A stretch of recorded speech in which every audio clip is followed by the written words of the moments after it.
আসসালামু আলাইকুম। এখন দেখবেন সংবাদ শিরোনাম।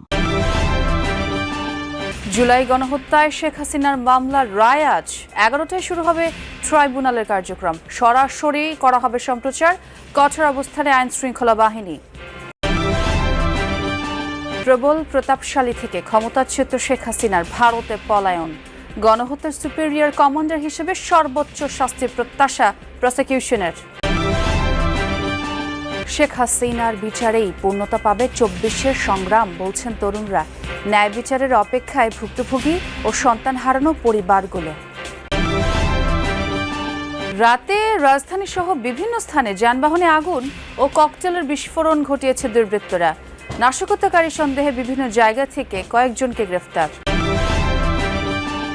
মূল্যায়ন প্রতিবেদনের ভিত্তিতে পুনর্নিয়োগ পাবেন আর্থিক প্রতিষ্ঠানের চেয়ারম্যান পরিচালকরা। রাজনৈতিক সদিচ্ছার উপর জোর দিচ্ছেন বিশ্লেষকরা। এতক্ষণ শুনছিলেন সংবাদ শিরোনাম, এখন দেখবেন বিস্তারিত। শেখ হাসিনার বিরুদ্ধে জুলাই গণহত্যার মামলার রায় আজ সোমবার আন্তর্জাতিক অপরাধ ট্রাইব্যুনালের এই রায় ঘোষণা দেশি বিদেশি গণমাধ্যমে সরাসরি সম্প্রচার করা হবে। প্রসিকিউটরদের আশা, নারী হিসেবে রায়ে কোনো ধরনের অনুকম্পা পাবেন না শেখ হাসিনা।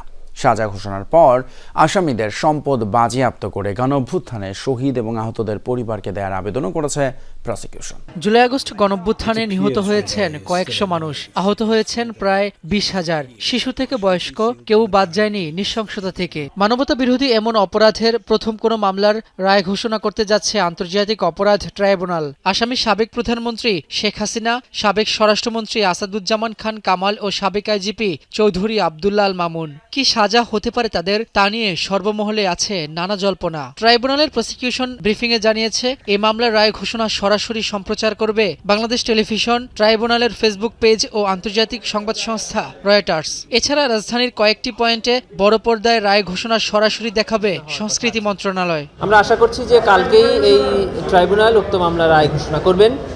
প্রসিকিউশনের পক্ষ থেকে আমরা এই মামলার রায় রিসিভ করার জন্য প্রস্তুত আছি। প্রসিকিউটর গাজী এম.এইচ. তামিম মনে করেন, অপরাধের মাত্রায় নারী হিসেবে অনুকম্পা পাওয়ার সুযোগ নেই শেখ হাসিনার। রায় প্রদানের ক্ষেত্রে নারীকে আমাদের সাধারণ আইনেও কোনো আলাদা প্রিভিলেজ দেওয়া হয়নি, আর আমাদের এই আইনেও কোনো আলাদা প্রিভিলেজ নেই।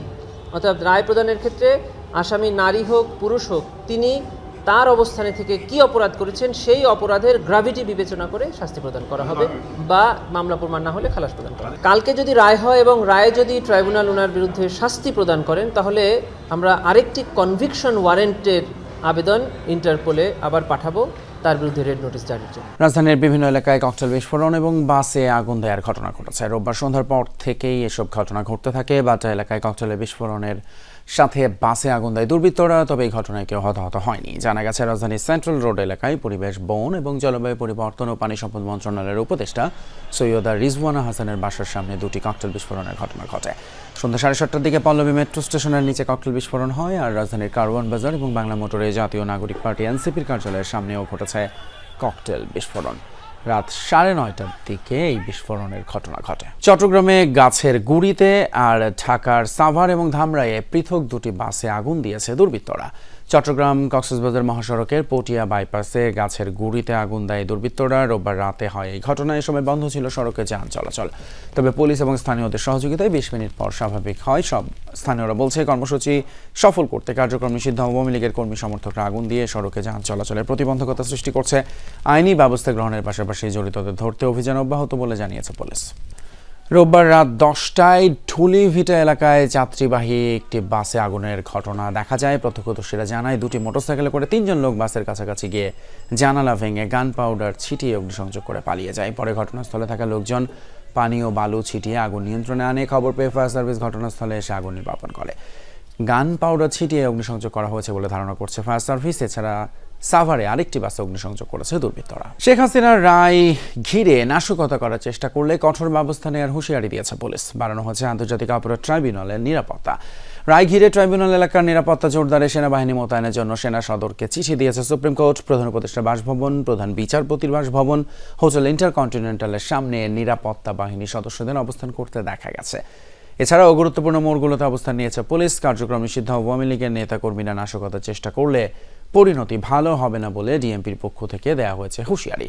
স্বরাষ্ট্র উপদেষ্টা জানিয়েছেন, যে কোনো নাশকতা ঠেকাতে প্রস্তুত আইনশৃঙ্খলা বাহিনী। ফ্যাসিস্ট শেখ হাসিনার রায় ঘোষণা নিয়ে একটি মহল দেশে অরাজকতা সৃষ্টির চেষ্টা করছে, এই অভিযোগ তুলে সবাইকে ঐক্যবদ্ধভাবে তা রুখে দাঁড়ানোর আহ্বান জানিয়েছেন বিএনপির মহাসচিব মির্জা ফখরুল ইসলাম আলমগীর। বিলম্ব না করে নির্বাচন প্রক্রিয়াকে সমর্থন জানাতে রাজনৈতিক দলগুলোর প্রতিও আহ্বান জানান তিনি। বলেন, নানা অনিশ্চয়তার পরও নির্বাচন হওয়ার সম্ভাবনা দেখা দিয়েছে। বাংলাদেশের রাজনীতির ইতিহাসে অন্যতম গুরুত্বপূর্ণ ও প্রভাবশালী চরিত্রের নাম আব্দুল হামিদ খান ভাসানী, যিনি মৌলানা ভাসানী হিসেবে পরিচিত। মজলুম নেতার ৪৯তম মৃত্যুবার্ষিকীতে জাতীয় প্রেস ক্লাবে আলোচনা সভার আয়োজন করে বিএনপি। শুধু বাংলাদেশের ইতিহাস নয়, ব্রিটিশ শাসনামল থেকে শুরু করে এই অঞ্চলে মৌলানা ভাসানীর রাজনৈতিক প্রভাবের কথা তুলে ধরেন বক্তারা। ব্রিটিশ সাম্রাজ্যবাদের বিরুদ্ধে সংগ্রামের মধ্য দিয়ে তিনি তৎকালীন পরাধীন ভারতবর্ষে রাজনীতি শুরু করেন। ন্যাব ভাসানীর বেশিরভাগই জিয়া রহমানের হাত ধরে রাজনীতি এগিয়ে নেন উল্লেখ করে বিএনপি মহাসচিব বলেন, নানা বিভ্রান্তির পর নির্বাচনের নিশ্চয়তা দেখা যাচ্ছে। অনেকটা বিভ্রান্তি, অনিশ্চয়তার মধ্যে দিয়েও কিন্তু এই নির্বাচনের এখন একটা সম্ভাবনা দেখা দিয়েছে যে ২৬ ফেব্রুয়ারি মাসে এই নির্বাচন অনুষ্ঠিত হবে। এখানে কিছু গোষ্ঠী, কিছু মহল বিভিন্ন রকম দাবি তুলে নির্বাচনকে ব্যাহত বা বিলম্বিত করতে চায়। আহ্বান জানাবো সমস্ত রাজনৈতিক দলগুলোর কাছে যে কাল বিলম্ব না করে নির্বাচন প্রক্রিয়াকে সমর্থন জানিয়ে এই দেশের মানুষের তাদের প্রতিনিধি নির্বাচিত করার সুযোগ সৃষ্টি করে দেওয়ার জন্য। মানবতা বিরোধী অপরাধের মামলায় শেখ হাসিনার বিরুদ্ধে রায় ঘোষণাকে কেন্দ্র করে আতঙ্ক ছড়ানোর চেষ্টা চলছে, অভিযোগ মির্জা ফখরুলের। গণহত্যার বিরুদ্ধে যেটা ট্রায়াল হয়েছে তা রায় বেরোবে, এই নিয়ে একটা চরম আপনার একটা বলা যেতে পারে যে একটা অনিশ্চয়তা, একটা আতঙ্ক সারা দেশে বিরাজ করছে।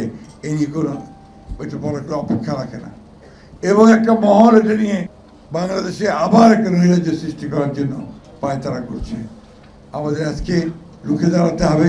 অবাধ এবং সুষ্ঠু নির্বাচনের জন্য ৮ দলের চলমান যে আন্দোলন, প্রধান উপদেষ্টার ভাষণে তার আংশিক পূরণ হয়েছে। তাই দাবি আদায়ে আন্দোলন চালিয়ে যাওয়ার ঘোষণা দিয়েছে জামায়াত সহ আন্দোলনরত ৮টি দল। দ্রুতই নতুন কর্মসূচি ঘোষণা করা হবে বলেও জানান দলগুলোর নেতারা। এ সময় জামায়াতের সেক্রেটারি জেনারেল মিয়া গোলাম পরওয়ার বলেন, গণভোটে হ্যাঁ জয়যুক্ত করতে সরকারকেই প্রচারণা চালাতে হবে। কোনো দল গণভোটের বিপক্ষে প্রচারণা চালালে জনগণ তাদের প্রত্যাখ্যান করবে। আমাদের যে দাবিগুলো এখনো পূরণ হয়নি, আংশিক পূরণ হয়েছে, সেই দাবির সংগ্রামে রাজপথে ৮ দলের কর্মসূচি ইনশাল্লাহ অব্যাহত থাকবে।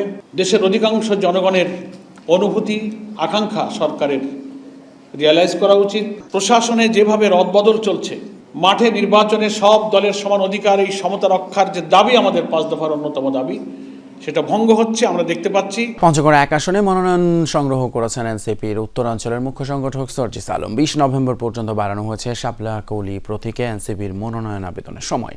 রোববার সন্ধ্যায় দলীয় কার্যালয়ে রূপান টাওয়ারে মনোনয়ন সংগ্রহ করেন সার্জিস। এ সময় উপস্থিত ছিলেন এনসিপির মুখ্য সমন্বয়ক নাসির উদ্দিন পাটোয়ারি, সিনিয়র যুগ্ম সদস্য সচিব তাসনিম জাহরা সহ অন্যান্য নেতৃবৃন্দ। পঞ্চগড়ের স্বাস্থ্য, শিক্ষা, শিল্প খাতে উন্নয়নের প্রতিশ্রুতি দিয়ে সার্জিস বলেন, সকল প্রকার চাঁদাবাজি, দুর্নীতির অবসান ঘটানো হবে। নির্বাচিত হলে অকারণে কোনো রাজনৈতিক দলের নেতাকে হয়রানি না করতে দেয়ার প্রতিশ্রুতি দেন সার্জিস। এ সময় দলের মুখ্য সমন্বয়ক নাসির উদ্দিন পাটোয়ারি বলেন, শেখ হাসিনার রায় ঘোষণার দিন মাঠে থাকবে জাতীয় নাগরিক পার্টি। সম্প্রতি জাতীয় নিরাপত্তা উপদেষ্টা ডক্টর খলিলুর রহমানের ভারত সফর সন্দেহজনক উল্লেখ করে এই সফর নির্বাচনে ভারতের কোনো হস্তক্ষেপ কিনা তা স্পষ্ট করতে সরকারকে আহ্বান জানান নাসির উদ্দিন পাটোয়ারি।